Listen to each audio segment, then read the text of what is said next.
దివంగత నేత doctor YS Rajasekhar Reddy గారి సోదరైనటువంటి వైఎస్ విమలారెడ్డి గారికి పాస్టర్ ప్రవీణ్ పగడాల గారంటే ప్రత్యేకమైనటువంటి ఇష్టం ఉంది, అభిమానం ఉంది అంటూ ఒక సందర్భంలో విమలారెడ్డి గారు చెప్పినటువంటి నేపథ్యంలో అసలు ప్రవీణ్ పగడాల గారి మీద ఎందుకు ఇప్పుడు విమలారెడ్డి గారికి అంత ఇష్టం, అసలు ఏ సందర్భంలో ఆవిడ ఆ వ్యాఖ్యలు చేయాల్సి వచ్చిందనేది మనం విశ్లేషణ చేసుకుందాం. ప్రస్తుతం మనతో పాటు ఉన్నారు ప్రముఖ రాజకీయ విశ్లేషకులు, ప్రముఖ సీనియర్ జర్నలిస్ట్ సిఎస్ రావు గారు. సార్తో మాట్లాడదాం. సార్ నమస్తే. సార్ నమస్తే. ప్రముఖ పాస్టర్ అయినటువంటి ప్రవీణ్ పగడాల గారంటే నాకు చాలా ఇష్టం అని చెప్పి ఈ మధ్య కాలంలో విమలారెడ్డి గారు మాట్లాడడం జరిగింది. ఏంటి సార్, ఎందుకు ప్రవీణ్ పగడాల గారంటే విమలారెడ్డి గారికి అంత ఇష్టం అంటే ఏం చెప్తారు? ఇప్పుడు ఆవిడేదో ఒక బుక్ రాయాలనుకున్నారట, ఓకే, త్రిత్వం అనేటువంటి టైటిల్ తోటి. త్రిత్వం సేమ్ టైటిల్ తోటి పాస్టర్ ప్రవీణ్ కూడా త్రిత్వం అనేటువంటి బుక్ రాశారు. ఈవిడ రాద్దాం అనుకున్నారు, రాయలేదు. ఇతను రాద్దాం అనుకొని రాసేసాడు త్రిత్వం అనేటువంటి బుక్. రాసి మార్కెట్లో విడుదల చేశారు. ఏంటి దాని యొక్క త్రిత్వం బుక్ యొక్క లక్ష్యం ఏంటంటే, మతం కాదు, ఎవరికైనా మనిషి మనిషిలాగా ఉండాలి. మతం అనేది మనిషిని ద్వేషింపజేస్తుంది. ఆయన కొన్ని వ్యాఖ్యలు కూడా చేయడం జరిగింది సార్. మనిషిని ఒక క్రైస్తవుడిగానో, మహమ్మదీయుడిగానో, హిందువుగానో, సిక్కులుగానో, బౌద్ధునిగానో ఇలా చూడకండి, ఒక మనిషిని మనిషిగా చూడండి. అవును, మతం మనిషిని బట్టలు చించుకునేలా చేస్తుంది, మతం వల్లే యేసు ప్రభు వారు మరణించారు అంటూ కూడా ఒక వ్యాఖ్యలు చేయడం జరిగింది. ఆయన కొన్ని వ్యాఖ్యలు చేశాడు. ఆయన ఆ వ్యాఖ్యలు చేసి తర్వాత దీని మీద రీసెర్చ్ చేశాడంట. ఆయన అది కూడా చెప్పాడు కంటిన్యూషన్లో. దీని మీద రీసెర్చ్ చేసి దీనికి ఒక కంక్లూజన్ ఇవ్వాలి అని చెప్పి త్రిత్వం అనేటువంటి టైటిల్ తోటి ఒక బుక్ రాయాలని చెప్పేసి అనుకున్నాడంట. అనుకున్నప్పుడు ఎవరితను అని చెప్పేసి విమలారెడ్డి గారు ఎంక్వైరీ చేశారట. ఓకే, చేసి తాను అనుకున్నటువంటి థాట్స్ని ఇతను కూడా అనుకుంటున్నాడు కదా అని చెప్పేసి ఒకసారి కలవాలనుకొని చెప్పి కలిశానని చెప్పి చెప్తున్నారు. ఆవిడ ఏమన్నారు అనేది నేను డైరెక్ట్గా మనం కాకుండా ఆవిడ ఏమన్నారు అనేది చూద్దాం. అసలు ఈ త్రిత్వం వ్యవహారం ఏంటి అనేది. So voice. ఇలాంటి సందర్భాల్లో అతని గురించి మాట్లాడాల్సి వస్తుందని నేను ఎప్పుడు కూడా ఊహించలేదు. చాలా బాధగా ఉంది. నిన్న పొద్దు నుంచి కూడా 4 సంవత్సరాల క్రితము అతన్ని మొదటిగా కలిశాను నేను. 4 years బ్యాక్ మొదటిగా కలిశారంట.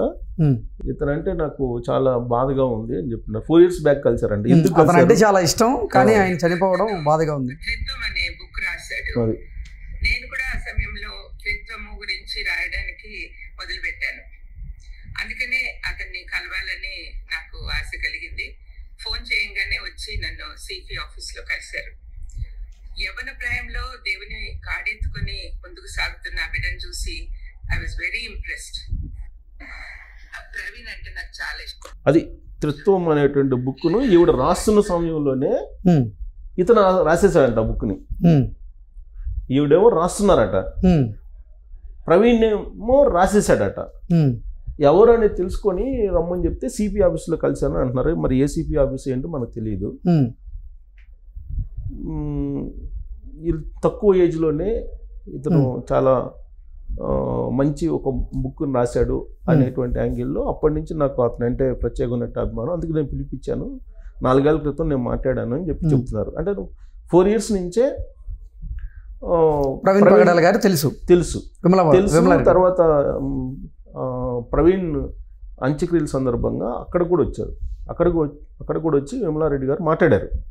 మాట్లాడి వాళ్ళ కుటుంబంతో కూడా నాకు సన్నిహిత సంబంధాలు ఉన్నాయి, మానవీయం అనేటువంటి కోణంలో ఆలోచిస్తుంటారు వాళ్ళన్నీ, చాలా మానవీయ కోణం ఉంది అని చెప్పి కూడా చెప్పారు.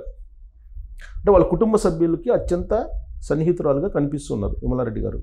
వాళ్ళ కుటుంబానికి సంబంధించినటువంటి అంశాలు విమలారెడ్డి గారికి కూడా తెలుసు అనేది ఆవిడ మాటల్లోనే మనకి అర్థమవుతుంది. ఆవిడ అంత్యక్రియలప్పుడు మాట్లాడినటువంటి మాటలు కానీ, లేదా ఇప్పుడు ఈ త్రిత్వం అనేటువంటి బుక్కు సంబంధించినటువంటి పరిచయం కానీ, ఇవన్నీ చూస్తే 4 years నుంచి ప్రవీణ్ పగడాలతోటి పరిచయాలు అయితే ఉన్నాయి. ఆ ఫ్యామిలీతో కూడా పరిచయాలు ఉన్నాయి. కేవలం ప్రవీణ్ పగడాలే కాదు, ఫ్యామిలీతో కూడా పరిచయాలు ఉన్నాయి. బహుశా నేను అనుకోవటం అప్పటి వరకు కడప ఈ ప్రవీణ్ పగడాలది అనేది కూడా తెలిసి ఉండకపోవచ్చు ఆవిడకి. ఎందుకంటే 4 years బ్యాకే ఫస్ట్ టైం నేను కలిసాను అని చెప్పి అంటున్నారు కదా. ప్లస్ ప్రవీణ్ పగడాలది ఎక్కడ, కడప జిల్లా ప్రొద్దుటూరు. అక్కడ ఉండేటువంటి ఫ్యాక్షనిజాన్ని అడ్డుకున్నాను, ఆ తర్వాత గంజాయి, డ్రగ్స్, తర్వాత వేరే ఒకతన్ని నేను చంపాను అని కూడా చెప్తున్నారు కదా. ఆ తర్వాత యేసు ఇచ్చినటువంటి డైరెక్షన్ తోటి కంప్లీట్గా మారిపోయానని చెప్పి ఆయన చెప్తున్నారు. ఎవరు, ఆయన బతికున్న రోజుల్లో ప్రవీణ్ చెప్పినటువంటి మాటలే. కంప్లీట్ అప్పటికి చంపాను, ఒక అతను చంపానని కాదు, చచ్చిపోయాడు అనుకున్నాను, కానీ అతను బతికాడు. తర్వాత వాళ్ళ సిస్టర్ ఎవరో సిఐగా ఉంటే ఆ కేసు నుంచి బయటపడటం జరిగింది. ఆ తర్వాత హైదరాబాద్ వచ్చాను. హైదరాబాద్లో ఒక సువార్త విని ఆ వ్యాఖ్యలు విన్న తర్వాత కంప్లీట్గా తనలో మార్పు వచ్చిందని చెప్పారు. అప్పటికి ఇప్పటికీ కంపేర్ చేసుకుంటే, అంటే ఆ సువార్త హైదరాబాద్లో యువజన సువార్త జరిగినప్పటికీ అంతకుముందుకి వేరియేషన్స్ చూసుకుంటే లైఫ్లో 2 కోణాలు కనపడతాయి, కంప్లీట్ వేరియేషన్స్ కనిపిస్తాయని చెప్పి ప్రవీణ్ తన వీడియోల ద్వారా చెప్పినటువంటి ఉన్నాయి, ఇప్పటికి కూడా సోషల్ మీడియాలో ఉన్నాయి. అయినంత మాత్రం ఆయన అప్పట్లో క్రైమ్ చేశాడని మనం అనలేము, ఎందుకంటే అదొక మార్పు. ప్రతి ఒక్కరి జీవితంలో ఏదో ఒక పాయింట్ దగ్గర కొన్ని మార్పులు పరివర్తన చెందుతారు. ఆయన పరివర్తన చెందారు, అది కీస్తూ పరివర్తన దిశగా తీసుకెళ్లారని చెప్పి నమ్ముతున్నారు ఆయన. ఆ తర్వాత త్రిత్వం అనేటువంటి బుక్ రాసేంత వరకు వెళ్ళారని అంటే, యాక్చువల్గా అది మార్కెట్లో ఎవరైనా రాశారా అని చెప్పేసి ఈయన సెర్చ్ చేశాడంట. ఓకే, ఫస్ట్లో ఎవరు రాయలేదని చెప్పి ఆయన ఒక నిర్ణయానికి వచ్చిన తర్వాతనే బుక్ రాశానని చెప్పి ఆయన చెప్తున్నారు. ఆయన వీడియోలో ఉంది అది. మరి అప్పటికే నేను బుక్ రాస్తున్నానని చెప్పి విమలారెడ్డి గారు చెప్తున్నారు. సో విమలారెడ్డి గారు ఏమో నేను బుక్ రాస్తున్నాను, ఆల్రెడీ నేను బుక్ రాస్తున్నప్పుడే ఈ త్రిత్వం అనేటువంటి బుక్ని ప్రవీణ్ రిలీజ్ చేశారని చెప్పి చెప్తున్నారు. ప్రవీణ్ ఏమన్నారు, నేను త్రిత్వం అనేటువంటి బుక్ను రాయడానికి ముందుగా ఎవరైనా రాసి ఉంటారా అని చెప్పి నేను మొత్తం సెట్ చేశాను, ఎవరూ రాయలేరు, కానీ దీని అవసరం ఉందని చెప్పేసి నేను రాశాను అని చెప్పి చెప్పారు. అంటే అదే ఈ మతాలకు సంబంధించినటువంటి ఏ మతం అయినా సరే ఈ మతం అనేది ఉండకూడదు అని చెప్పి చెప్తూ ఒక ఛానల్ గురించి కూడా మాట్లాడాడు ఆయన. నేను ఆ ఛానల్కి సంబంధించి ఏం మాట్లాడానని కూడా నేను చెప్తాను. ఓకే, ఆ ఛానల్ గురించి కూడా అతను ఒక వాయిస్ ఆయనది నేను వినిపిస్తాను. ఆ ఛానల్ గురించి ఆయన మాట్లాడినప్పుడు ఆయనకి ఎంత పరివర్తన ఉంది అనేది మనకు అర్థమవుతుంది. ఏ ఛానల్, ఆ ఛానల్ ఆయన వాయిస్ అద్భుతంగా ఉంటుంది.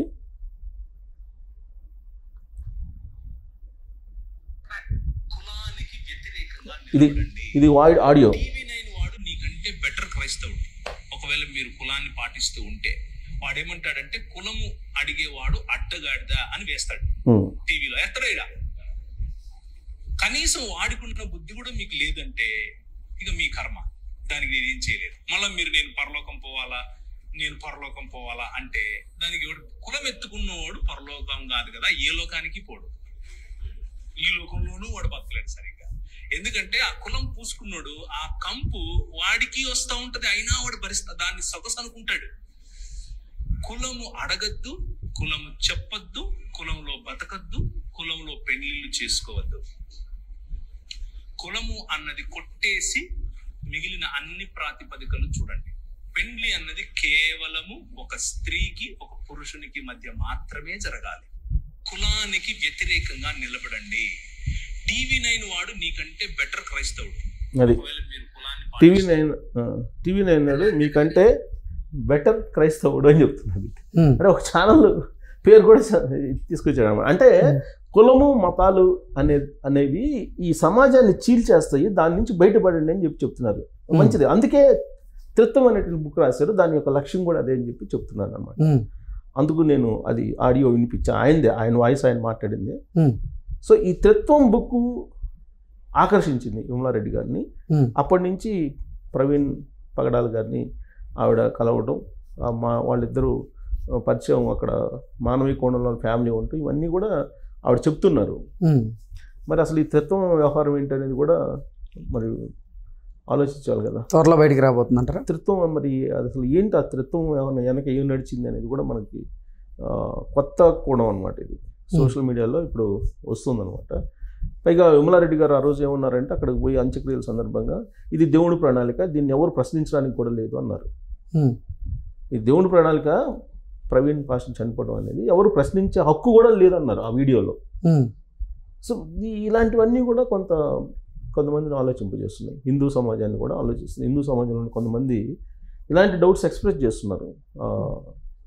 ఓకే, ఇటువైపు ఏమో క్రిస్టియన్స్, ఇంకొక వైపు ఏమో ముస్లిం ప్రతినిధులు కొంతమంది, అందరు కాదు కొంతమంది.